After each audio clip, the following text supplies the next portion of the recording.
Okay guys, so this is the 2023 final exam paper. Now I'm going to show in this video how do you do the pro forma statement, right?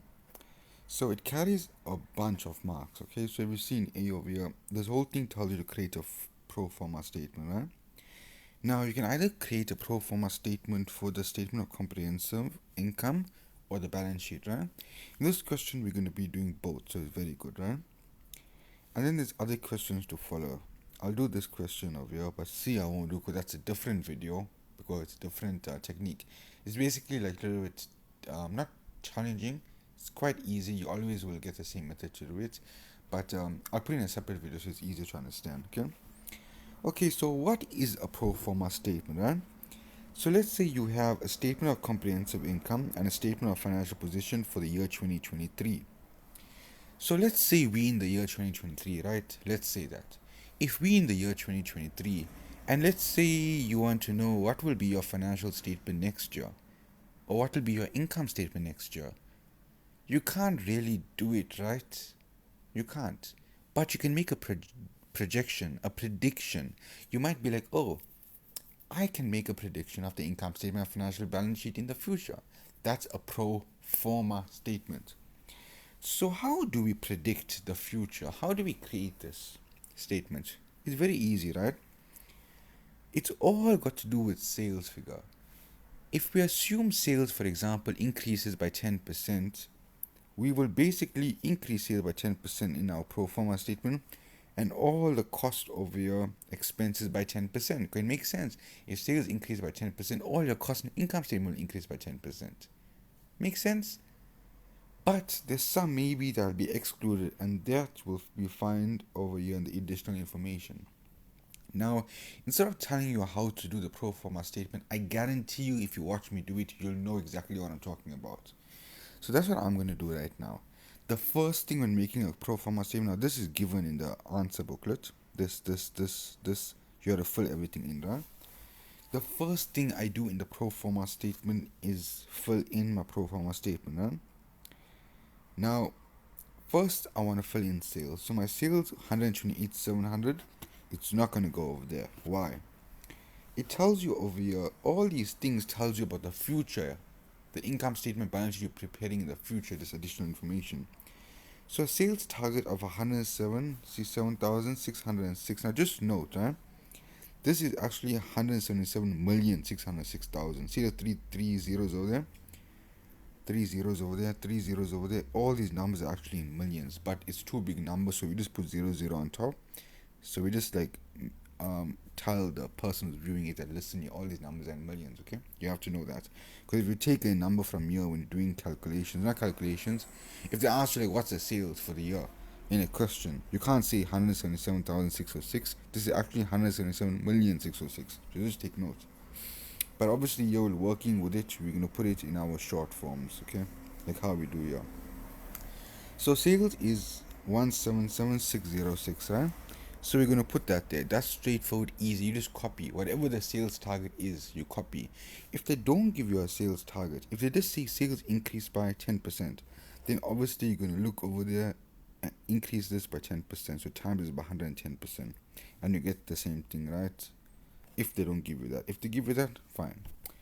So now that we got the sales figure over there, 177,606, we need to know the percentage increase in sales. So sales of 128,700, to get to 177,606, you had to increase by a percentage, right? So if you get your calculators out, it's very easy. The way I like to do it is say 177,606. I got it from over here. So the new value divided by 128,700%. You do that in a calculator, you get 138. So 138. Now remember, this is percentage increase. So just minus 100, so it's 38. Right? Easy. So 38% of your sales increase to get the 128,700 to 177,606, right? 38%. So now you can assume all your expenses increase by 38%, but some may be excluded, so you have to look at the additional information. The cost of sales and operating costs. So let's see, where's cost of sales over here? And operating cost. Where's operating cost? Here.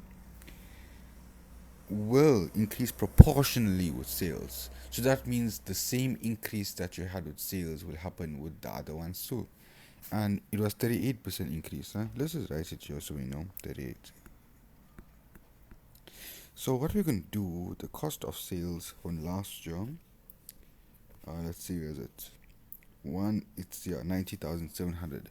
We're going to take in our calculators 9,700 times 138%. You're increasing it by 38% basically. You get 125,166. Right? So we got the sales, we got the cost of sales. Now be careful. Gross profit, you just say sales minus cost of sales give you gross profit. You're not going to increase the gross profit. See these things over here. Gross profit, profit before tax. All these are just calculations, adding and subtracting from the income statement. So it's not variables in income statement. They're not costs. They're like you're adding things on top, minusing the bottom. So like obviously they won't increase or whatever. So sales minus cost of sales will give you gross profit. We're there now. Operating costs, they also said increase proportionally, right? We already saw this in additional information. Yeah. So that means increase with the sales amount. What, 38% obviously. So you're going to look at your less operating costs. What's the number? 21,895 times 138%. That will give you this amount. So we're done. Yeah. Now profit before tax. That's easy. That's just a calculation question. It's obviously this number minus this number, you get profit before tax. That's not a variable. So you just like, that's how the income statement works. Gross profit minus less operating expense is equal to profit before tax. Now your tax. Now let's see if they tell you anything about tax there. There we go. The tax rate will remain unchanged.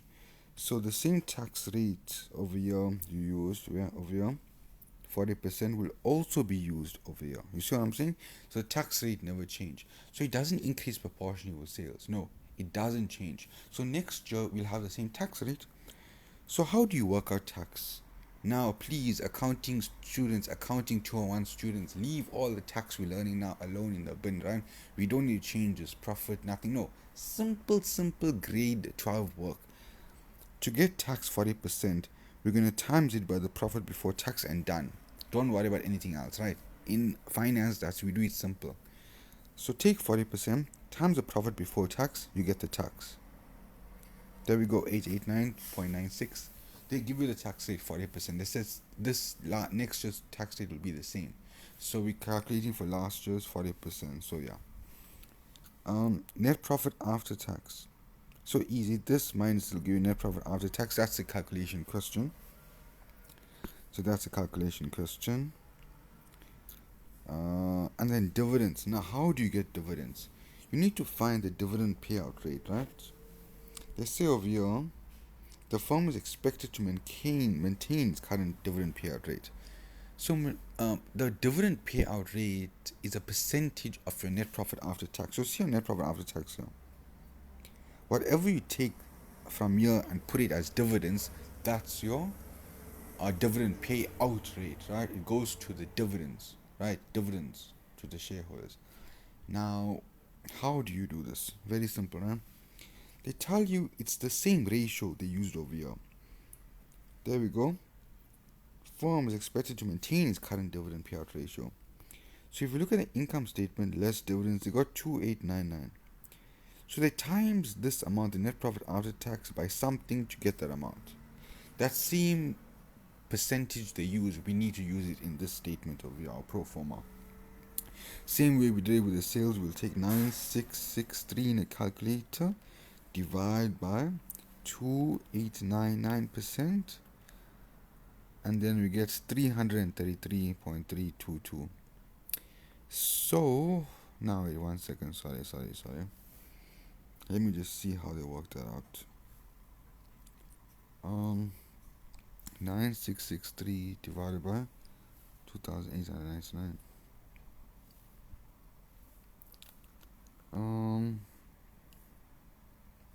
So it's 963 times x percent. So solve for x times x percent.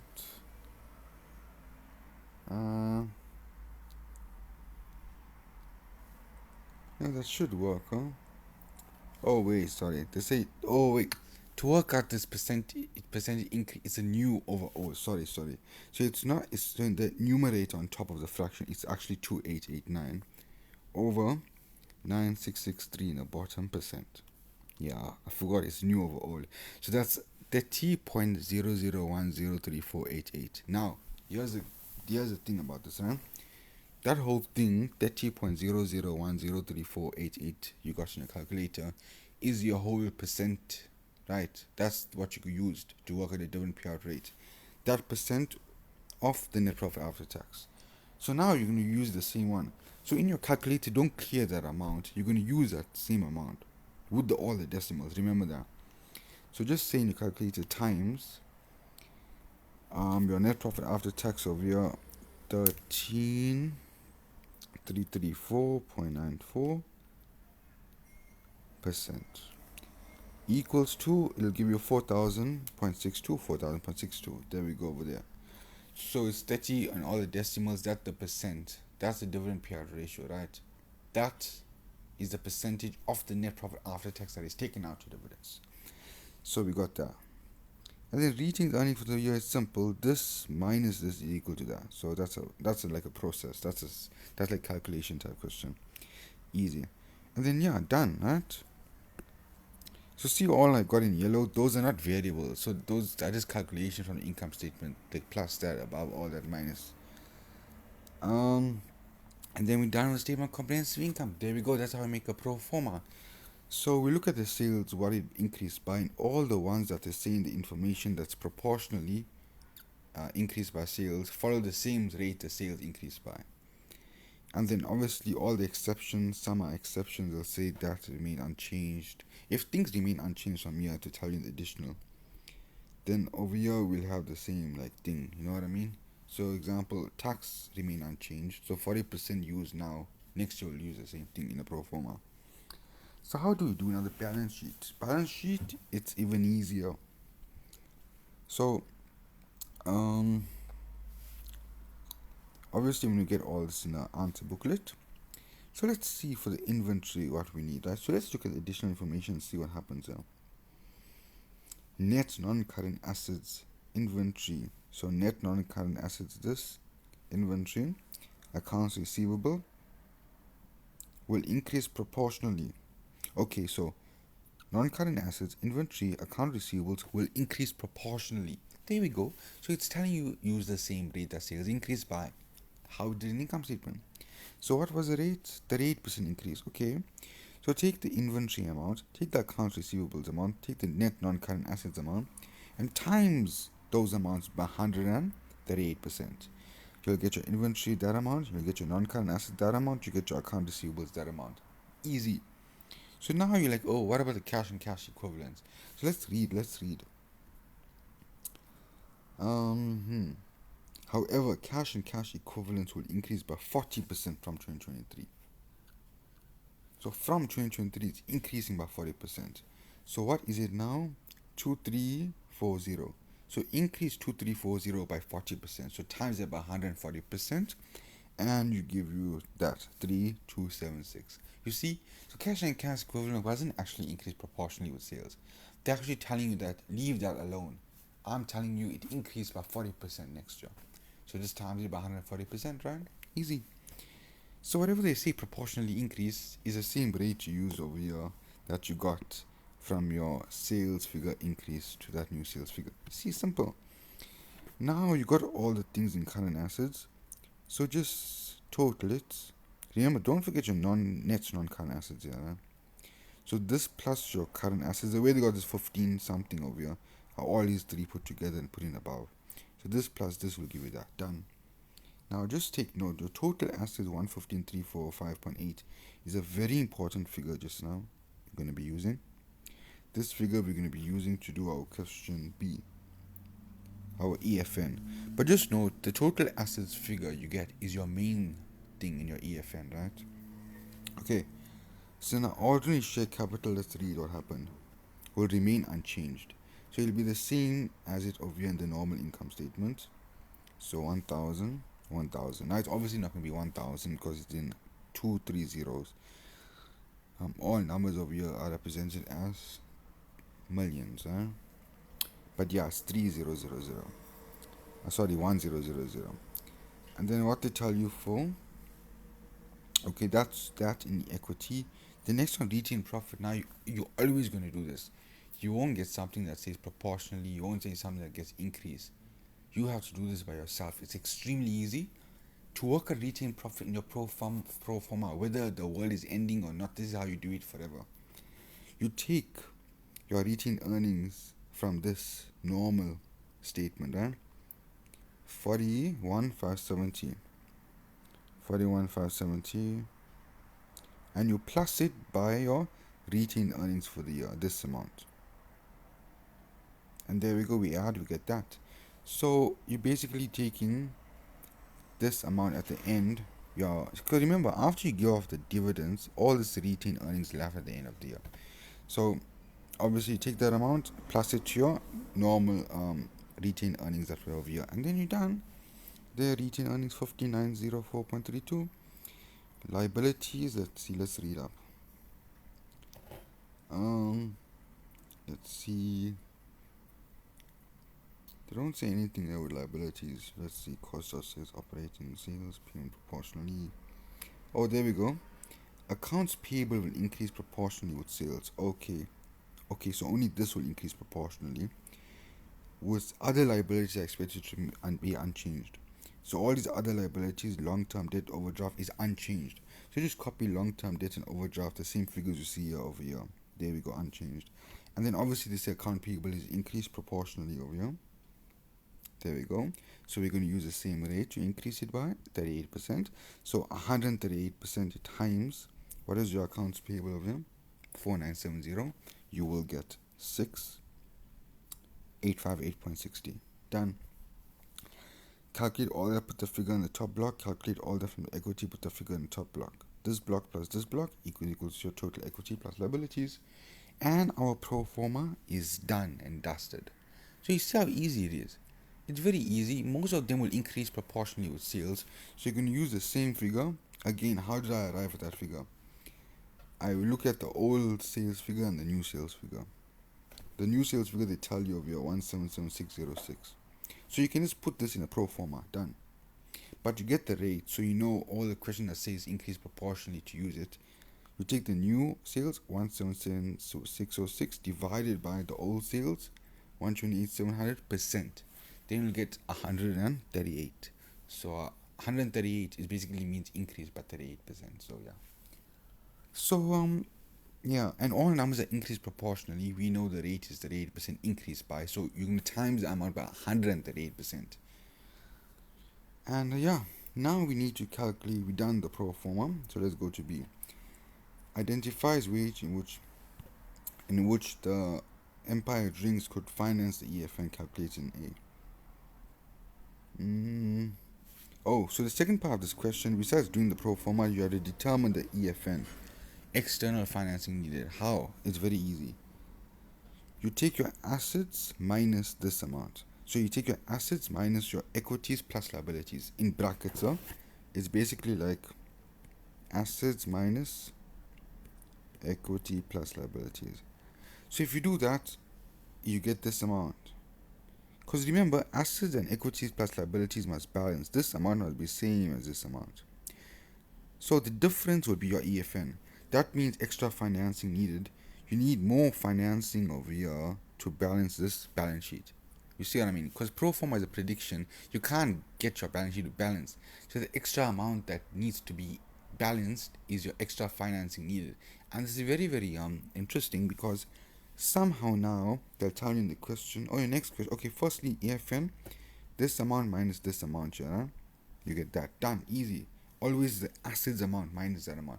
Even if it gives you a negative answer, the answer will be negative. Start always with your assets amount minus this amount, equities plus liabilities. So anyway, now that we calculated the EFN, they'll ask you identifies ways in which you can finance the EFN calculated in A. You need to finance the EFN. So to finance the EFN, what it means, you need to do something over here on this side of the balance sheet to increase this amount so it's same as the assets. the asset is the main person. So we have to do something over here to get it the same amount as the assets. So anything we add over here will make the assets, make the equities or liabilities increase to the same asset number. So think about it logically. I'm not even going to show you the answers. What do you do to increase ordinary share capital? How does that number go up? You issue more shares, right? You issue more shares, sell more shares. What do you do to retain profit to increase it? You give less dividends. Because remember, the less dividends you give in a company, the higher your retained earnings will be. And then your long-term debt, increase long-term debt. Take more loans. I know it sounds stupid, but taking more loans will increase debt. Overdraft is short-term debt. So you just say increase short-term debt. Now let's look at the answers. Reduce the dividend. I told you that. Borrow more short-term. I told you that. Borrow more long-term. I told you that. Sell more shares. Issue more capital. Same thing. I told you that. So by doing over that, right, the EFN of 2572, if you increase all those things I told you by this amount, and this amount will balance. So you see what I'm trying to say, how we brought all this together. So yeah, basically yeah, that's how you do it, right? I'll do this in a separate video, but that's how you do your whole pro forma and how do you calculate your EFN. So see, it's not that bad. It's actually quite simple. Now, promise you, you go through all these examples in this revision booklet of the pro forma, you'll be sorted. I mean, you'll just know pro forma 100%. It's very, very simple. I think it's the most simplest thing in finance once you get it right. So yeah.